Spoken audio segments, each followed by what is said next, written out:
In this video, we'll study about the power in AC circuit. You should keep this in mind that the circuits that are purely inductive and capacitive circuit, there is no real power loss. The energy is stored and then returned to the circuit, so the net power dissipation is zero.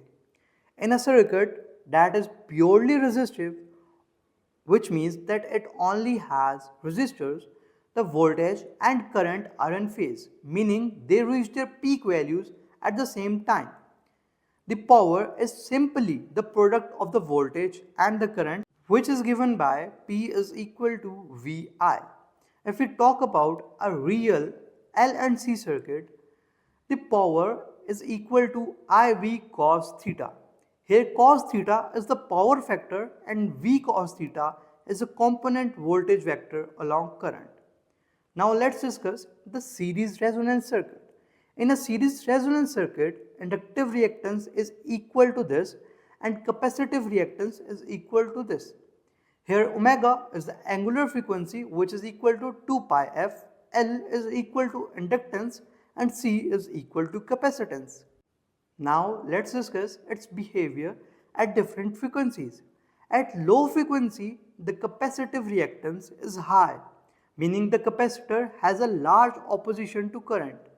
The circuit behaves more like an RC series circuit. And when the frequency is high, inductive reactance is high, which means that the inductor has a large opposition to current. So the circuit behaves more like an RL circuit. Now here I have an impedance diagram of the circuit. This diagram shows the relationship between resistance, inductive reactance and capacitive reactance. XL is plotted on the y-axis which is upwards.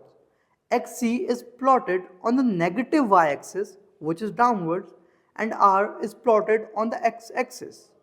Remember that when the inductive reactance equals to the capacitive reactance, this condition is called resonance.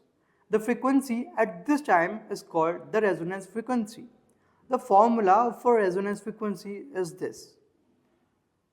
Here I have the graph between current and resonance frequency.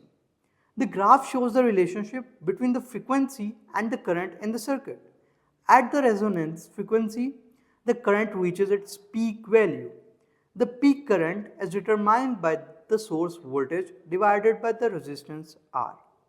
Remember that at resonance, the impedance of the circuit is at its minimum value. This minimum impedance is equal to the resistance R of the circuit. Because inductive reactance and capacitive reactance cancel each other out, only the reactance remains. And at last, remember that at resonance, the voltage drop across the inductor and the conductor can be much larger than the source voltage. That's all for this video.